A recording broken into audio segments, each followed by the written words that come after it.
Yohanes pasal 10, Gembala yang baik.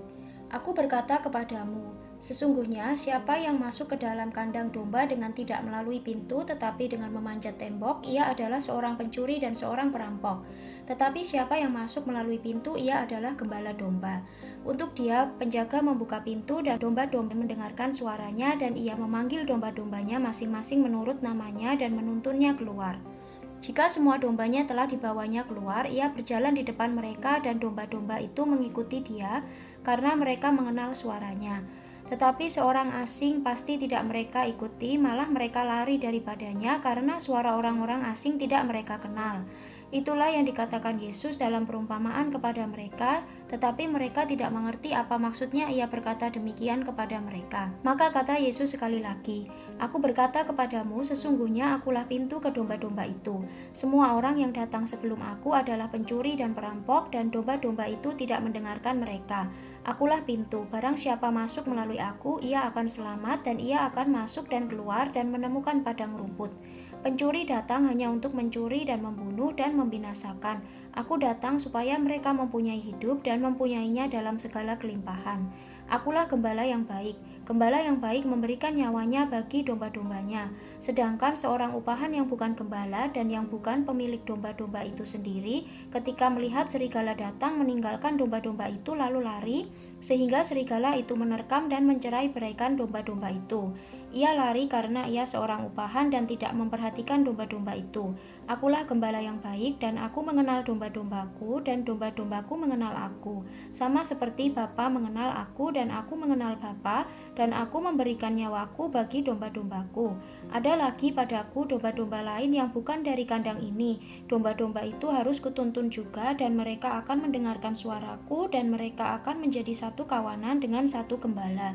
Bapa mengasihi aku oleh karena aku memberikan nyawaku untuk menerimanya kembali.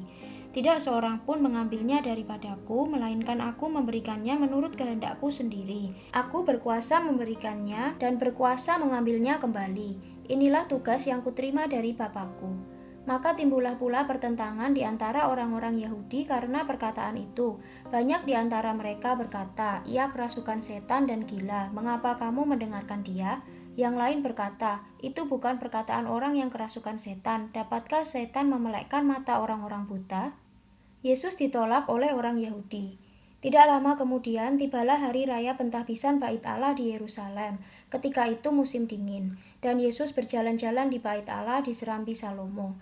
Maka orang-orang Yahudi mengelilingi dia dan berkata kepadanya, Berapa lama lagi engkau membiarkan kami hidup dalam kebimbangan? Jikalau engkau Mesias, katakanlah terus terang kepada kami. Yesus menjawab mereka, Aku telah mengatakannya kepada kamu, tetapi kamu tidak percaya. Pekerjaan-pekerjaan yang kulakukan dalam nama Bapakku, itulah yang memberikan kesaksian tentang aku. Tetapi kamu tidak percaya karena kamu tidak termasuk domba-dombaku. Domba-dombaku mendengarkan suaraku dan aku mengenal mereka dan mereka mengikut aku dan aku memberikan hidup yang kekal kepada mereka dan mereka pasti tidak akan binasa sampai selama-lamanya dan seorang pun tidak akan merebut mereka dari tanganku.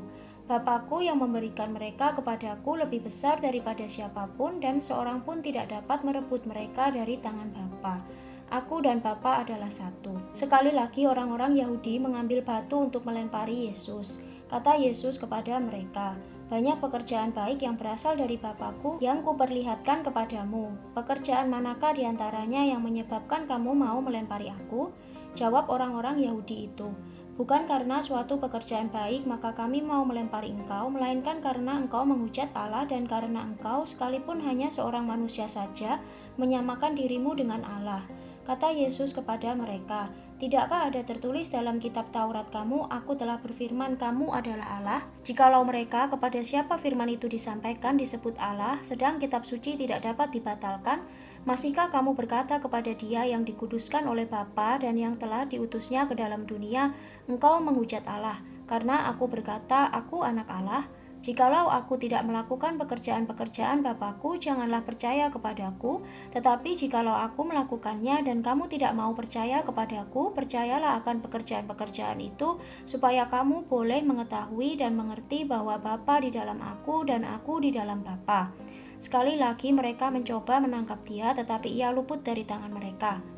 Yesus di seberang sungai Yordan. Kemudian Yesus pergi lagi ke seberang Yordan ke tempat Yohanes Membaptis dahulu, lalu ia tinggal di situ. Dan banyak orang datang kepadanya dan berkata, Yohanes memang tidak membuat suatu tanda pun, tetapi semua yang pernah dikatakan Yohanes tentang orang ini adalah benar, dan banyak orang di situ percaya kepadanya.